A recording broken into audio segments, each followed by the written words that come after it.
mengatakan begini. A'udzubillahi minasyaitonirrajim. Wa innahu la ilmul lisa'ah wa la tamtarunna biha wattabi'un hadza siratun mustaqim. Dan sungguh Nabi Isa alaihi salam adalah pertanda datangnya hari kiamat. Ketika ia datang untuk yang kedua kalinya, maka Nabi Isa alaihi salam menandakan bahwa datangnya detik-detik hari kiamat.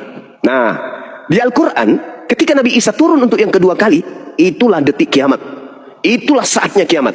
Bagaimana Anda lihat di dalam Matius 24 di data nomor 2, nomor 3 dan seterusnya. Ketika ditanyai kemudian oleh murid-muridnya, "Guru, ya paman, apakah tanda-tanda kedatanganmu?"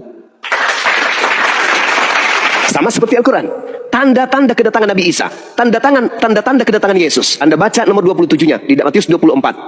Apa yang dikatakan di situ? Sebab sama seperti kilat memancar sinarnya dari timur sampai ke barat, demikianlah tanda kedatangan anak manusia kelak. Yang kedua, matahari menjadi gelap. Data nomor 29. Matahari menjadi gelap, bulan tidak bercahaya, bintang-bintang berjatuhan, kuasa-kuasa langit berguncang. Anak manusia Yesus akan nampak di langit. Seluruh manusia di atas muka bumi ini akan memandang dia. Itulah tanda kedatangan Yesus. Lalu tidak sampai di situ, kata Yesus, kalau ada yang datang mengaku Yesus Kristus tapi tidak dibarengi dengan tanda itu, jangan kau percaya. Itu bukan aku, itu Yesus palsu, itu adalah penyesat. Baca nomor 4, nomor 5. Waspadalah agar kamu jangan disesatkan, sebab banyak orang akan datang dengan memakai nama Yesus dan berkata akulah Kristus. Dia akan menyesatkan banyak orang.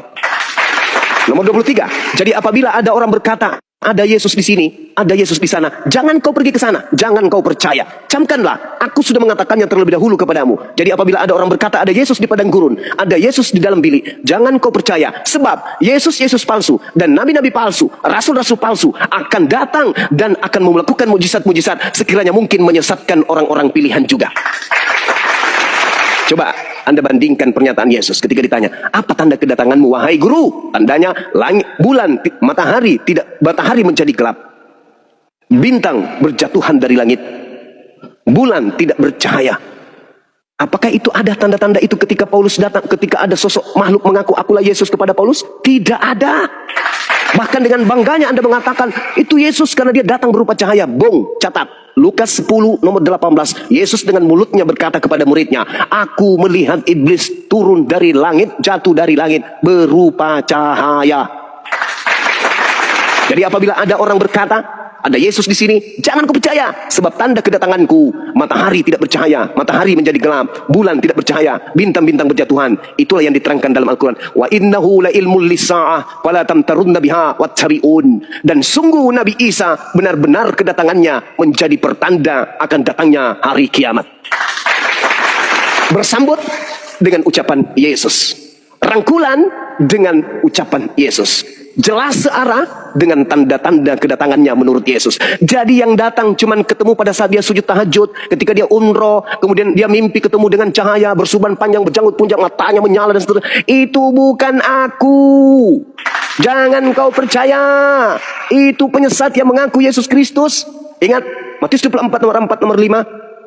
Waspadalah agar kau jangan disesatkan, sebab banyak penyesat yang akan datang dengan memakai namaku. Namaku siapa? Yesus. Berarti penyesat yang mengaku Yesus, dan dia akan berkata aku Kristus. Berarti penyesatnya Yesus Kristus. Paulus ketemu dengan cahaya. Siapakah engkau? Tuhan. Coba diarahkan lisannya Paulus mengatakan Tuhan, padahal dia nggak tahu itu Tuhan atau bukan. Langsung. Kenapa? Karena Paulus adalah orang pilihannya si penyesat tersebut. Diduga, akulah Yesus yang kau aniaya. Pergilah ke seluruh dunia, jadikanlah seluruh manusia jadi pengikutku. Sedangkan yang asli, Matius 5 nomor 24, aku hanya diutus hanya kepada domba yang hilang dari umat Israel. Coba Anda telusuri iman Anda. Coba Anda pikirkan, kalau tidak karena ada yang menyesatkan, ada apa agama Kristen menggunakan kitabnya agama Yahudi secara tidak sah, hanya berupa terjemahan? Adakah nabi yang diutus kemudian untuk orang Roma? Adakah nabi yang diutus untuk orang Yunani, Kristen pertama, Katolik pertama kali? Adakah kemudian kitabnya orang Yahudi memang Tuhan firmankan untuk kalian Kristen? Tidak ada, kawan. Tidak ada.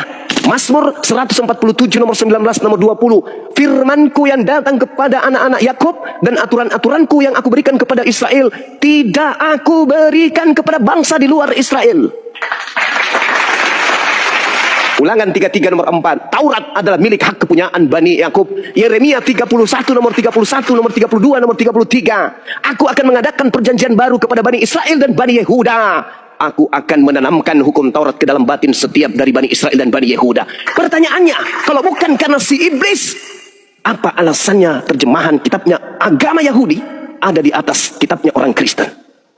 Ini yang membuat bom-bom mencret. Nana tidak mampu menjawab, hanya membahas tentang kutu, dan kutu.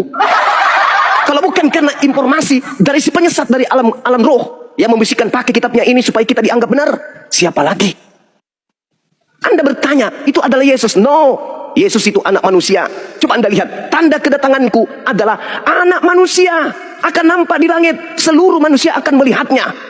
Anak manusia, apa kata Paulus? Aku menerima Injil bukan dari manusia, berarti bukan dari Yesus, tapi penyesat yang mengaku-ngaku Yesus. Mau saya buktikan? Kalau saya dikasih waktu lagi, saya buktikan. Lihat teropong kitab Wahyu. Teropong kitab Wahyu yang Anda bangga-banggakan itu, yang Kristen-Kristen banggakan itu, akulah Alfa, akulah Omega.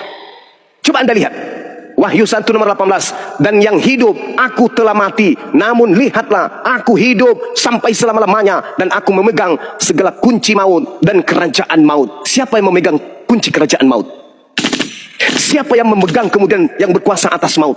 Baca Ibrani 2 nomor 14. Karena anak-anak itu adalah anak-anak dari darah dan daging, maka ia juga menjadi sama dengan mereka dan mendapat bagian dalam keadaan mereka, supaya oleh kematiannya ia memusnahkan dia, yaitu iblis yang berkuasa atas maut. 1 Yohanes 5 nomor 19. Dengarkan. Kita tahu bahwa kita berasal dari Allah dan seluruh dunia berasal di bawah kuasa iblis. Kisah 2 nomor 24. Tetapi Allah membangkitkan dia dengan melepaskan dia dari sengsara maut, karena tidak mungkin ia tetap berada dalam kuasa maut. Ibrani 2 nomor 9. Tetapi dia yang untuk waktu yang singkat dibuat sedikit lebih rendah daripada malaikat-malaikat, yaitu Yesus, kita lihat yang oleh karena penderitaan maut dimahkotai dengan kemuliaan dan hormat, supaya oleh kasih karunia Allah ia mengalami maut bagi sesama manusia. Yohanes 12 nomor 31. Sekaranglah waktunya dunia ini akan dihukumkan, dan juga waktunya iblis, yaitu penguasa dunia, dilemparkan keluar. Ingat saudara, Yohanes 14:30 iblis penguasa dunia. Yohanes 12 nomor 31 iblis mulai waktunya menguasai dunia, sebab iblis dikeluarkan dari tempatnya. Yohanes 16 nomor 11 akan penghakiman karena penguasa dunia telah dihukum. Pahami itu baik-baik. Ketika ada yang berkata, akulah Alfa dan Omega, akulah yang telah mati namun aku hidup kembali supaya sampai selama-lamanya, dan aku memegang segala kunci maut dan kerajaan maut. Ngeri, karena yang memegang kunci maut dan kerajaan maut itu adalah iblis. Ingat, kata Yesus, kerajaanku bukan di dunia ini, kerajaanku adalah di surga. Sedangkan yang mengaku di Alfa dan Omega itu adalah kerajaannya di alam maut. Siapa yang berkuasa atas maut? Iblis. Camkan itu baik-baik. Camkan sekali lagi, saya katakan, camkan sekali lagi. Yesus tidak pernah berkata, akulah Alfa dan Omega. Yesus berkata, aku datang bukan atas kehendakku sendiri. Berarti dia tidak maha berkehendak, berarti bukan dia yang awal. Wahyu 1 nomor 9, nomor 18. Aku memegang segala kunci maut dan kerajaan maut. Iblis adalah penguasa kerajaan maut. Ibrani 2:14, 1 Yohanes 5 nomor 19. Seluruh dunia berada di bawah kuasa iblis. Camkan itu. Kepada aku telah diberi kuasa, baik dan langit maupun di bumi. Itu siapa? Iblis. Tetapi ada yang keluar dari kubur berkata kepada murid Yesus, kepada aku telah diberi kuasa di dunia. Kata Yesus, itu iblis. Tapi itu mengaku, akulah Yesus Kristus. Maka ketika Yesus telah terangkat ke langit, dia kemudian bebas menyesatkan siapapun, karena tak ada lagi nabi di dunia. Sudah terangkat Nabi Allah, sudah terangkat duta Allah, telah terangkat Rasulullah, yaitu Yesus alaihi salam diangkat ke langit. Iblis tak ada lagi nabi pada saat itu. Maka dia secara serampangan memilih orang-orang yang kemudian dia anggap cocok untuk menjadikan dirinya sebagai utusannya. Ingat kisah para rasul 16 nomor 16 nomor 18. Iblis memproklamirkan kerasulan Paulus. Demikian, silakan. Baik, terima kasih. Begini Bang Juma, silakan. Bagi kami, sebelum Yesus adalah juga Allah adalah Firman, dan Yesus adalah Allah sendiri yang turun. Dan kejadian di Damsyik ini sama halnya dengan Musa, penampakan Allah waktu penampakan diri kepada Musa Sewaktu dia mengembalakan kambing, Allah itu berfirman, "Akulah Allah ayahmu, Allah Abraham, Allah Ishak dan Allah Yakub." Lalu Musa menutupi mukanya sebab ia takut memandang Allah. Jadi bukan suatu keheranan apabila Allah datang kemudian, karena sebelum Yesus datang kan Allah sudah pernah menampakkan diri kepada Musa. Kemudian dia menampakkan diri lagi kepada Paulus di Damsik berupa cahaya. Jadi bukan suatu ini sebenarnya suatu yang aneh itu Bang Juma. Oke. Di Keluaran 3 ayat 1 ya sampai berapa tuh? 6. Karena sebelumnya kan Allah pernah menampakkan diri juga kepada Nabi Musa. Jadi apabila dia menampakkan diri kepada Paulus di Damsik, karena waktu sebelum Yesus turun kan Yesus adalah Allah sendiri yang menampakkan diri kepada Musa. Kemudian dia menampakkan diri lagi kepada Paulus di Damsik gitu. Oke. Murid-murid Yesus, apapun yang terjadi terhadap gurunya, percaya bahwa Yesus itu utusan Tuhan.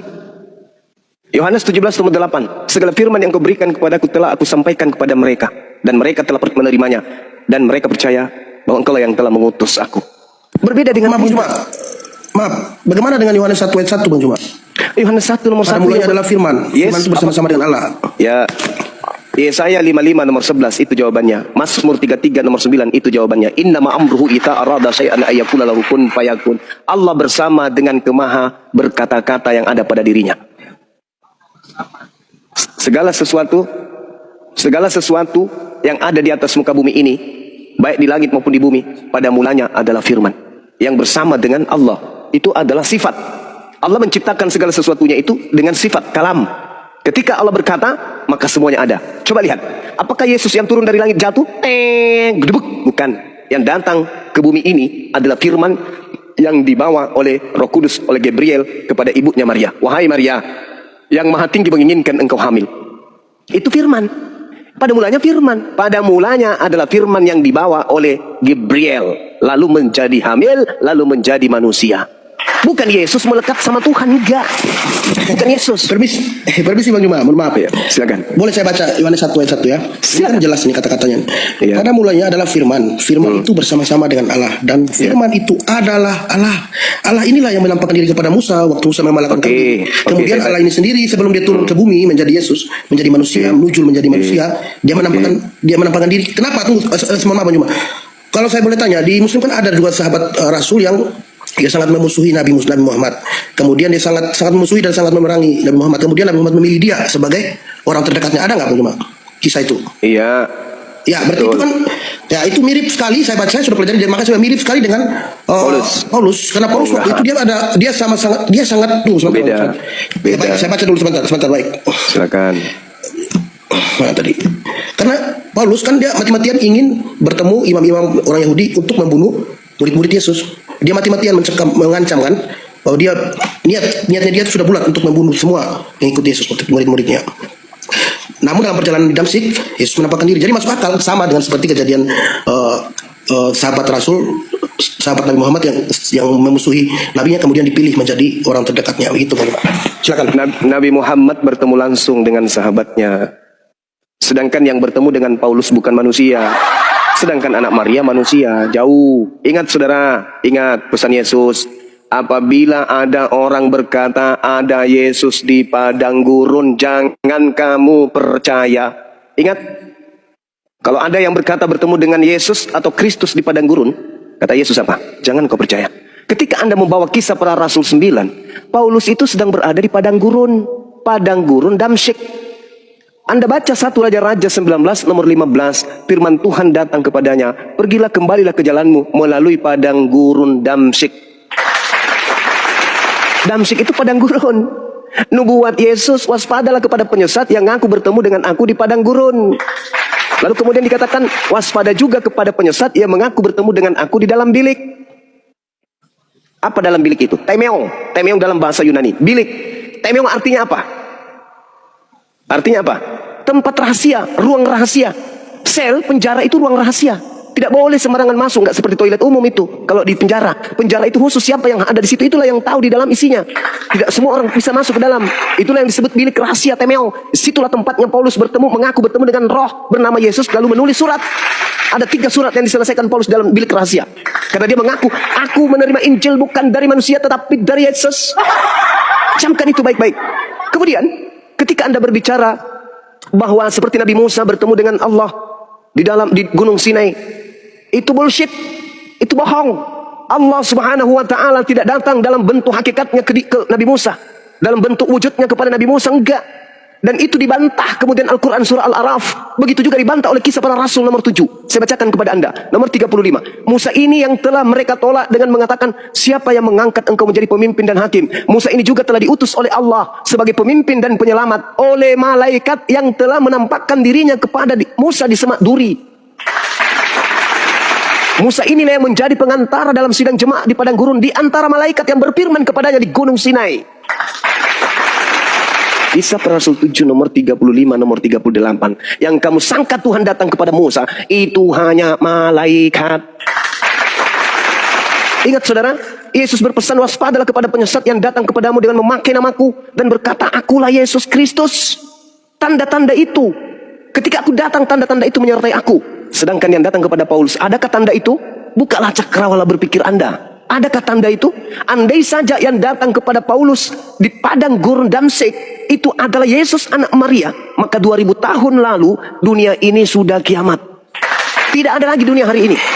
Kenapa? Karena ketika yang asli datang, maka tanda-tanda bintang-bintang berjatuhan, matahari tidak bercahaya, matahari menjadi gelap. Coba kau bayangkan saudara, kalau satu hari matahari tidak terbit, hari kedua tidak terbit lagi, hari ketiga tidak terbit lagi, apa yang terjadi? Alam kita ini akan beku. Bintang-bintang berjatuhan. Kamu pikir bintang itu lebih kecil dari bumi? Enggak. Satu bintang bisa menutupi alam bumi ini. Hancur alam kita ini kalau dia jatuh. Itu tanda kedatangan Yesus. Jadi kalau ada yang datang ngaku-ngaku Yesus, meskipun 1 juta, 1 miliar orang atau makhluk ngaku-ngaku, aku ya Yesus, dengan segala macam mujizat yang dia perlihatkan, itu bukan Yesus, kecuali tanda-tandanya ada. Apa itu? Matahari menjadi gelap, bulan tak bercahaya, bintang berjatuhan, kuasa-kuasa langit kemudian berguncang, dan Yesus nampak di tengah langit, dan kita seluruh manusia di atas muka bumi ini dari seluruh bangsa akan mengetahui bahwa dia datang. Itu baru Yesus yang asli. Selain daripada itu palsu. Izin bagaimana? Silakan. Sebenarnya kalau kita mau lihat, kan kita lihat sebab mengapa Yesus menampakkan diri kepada Paulus. Ini kan sama ceritanya. Bukan Yesus, saudara. Saudara, bukan Yesus. Sekarang saya tanya samamu. Ketika Yesus ditanya, apa tanda kedatanganmu? Tanda kedatanganku, matahari menjadi gelap. Bukan itu maksudnya saya gini, mohon maaf. Nah, apakah tanda itu ada ketika ada makhluk itu datang kepada Paulus? Ada atau tidak ada? Ada tidak? Tidak. Berarti itu bukan Yesus. Tapi begini bagaimana? Kalau kita lihat dari sebab-sebabnya, mengapa dia menampakkan diri? Ini sama dengan kejadian Umar bin Khattab, sahabat Nabi Muhammad. Karena ada kejadian di mana Umar bin Khattab adalah sahabat Nabi yang awalnya membenci Nabi Muhammad, namun kemudian menjadi sahabat setia dan membela Islam. Nah, kenapa dia dulu membenci? Sama kayak persis dengan Paulus. Karena kejadian di Kisah Para Rasul 9 ayat 1 itu, sementara itu berkobar-kobar hati Saulus untuk mengancam dan membunuh murid-murid Tuhan. Ia menghadap imam besar dan meminta surat kuasa daripadanya untuk dibawa kepada majelis-majelis Yahudi di Damsyik, supaya jika ia menemukan laki-laki dan perempuan yang mengikuti jalan Tuhan, ia menangkap mereka dan membawa mereka ke Yerusalem untuk dibunuh. Jadi sebab-sebabnya sama kejadiannya dengan sahabat Nabi tadi. Maksudnya ada mengapa sampai Yesus menampakkan diri gitu. Ada sebabnya gitu. Karena Paulus ini ingin membunuh pengikut-pengikut Tuhan gitu, Bang Juma. Ya. Jadi ada sebab-sebab gitu. Jadi masuk akal bagi saya gitu. Ya, silakan. Tapi izinkan saya bertanya sama saudara. Ya. Di dalam Matius 12 nomor 38 sampai nomor 45. Angkatan jahat ahli Taurat dan orang Farisi bertanya kepada Yesus, "Guru, kami ingin melihat satu tanda darimu." Jawab Yesus kepada mereka, "Angkatan jahat dan angkatan tidak setia ini menuntut satu tanda, tetapi kepada mereka tidak akan diberikan tanda selain tanda Nabi Yunus. Sebab seperti Yunus tinggal dalam perut ikan 3 hari 3 malam, demikian juga anak manusia akan tinggal dalam perut bumi 3 hari 3 malam. Pada hari keempat, pada hari ketiga, anak manusia akan keluar dari kubur. Anda tadi mengagung-agungkan Paulus karena berkobar-kobar, ingin membunuh, menganiaya dan seterusnya. Lalu bertobat. Saya ingin bertanya, siapa oknum yang dimaksud Yesus di dalam Matius 12 nomor 43 dari data orang Farisi dan ahli Taurat berkaitan dengan tanda angkatan jahat? Apabila iblis, nomor 43, apabila iblis keluar dari seseorang manusia, iblis mengembara ke tempat-tempat tandus, jadi dia keluar dari orang, lalu mengembara ke tempat yang tandus mencari perhentian. Tetapi iblisnya tidak mendapatkannya. Lalu iblisnya berkata, aku akan kembali ke orang yang tadinya telah kutinggalkan. Maka pergilah iblis dan mendapati orang tersebut. Orang itu sudah bertaubat.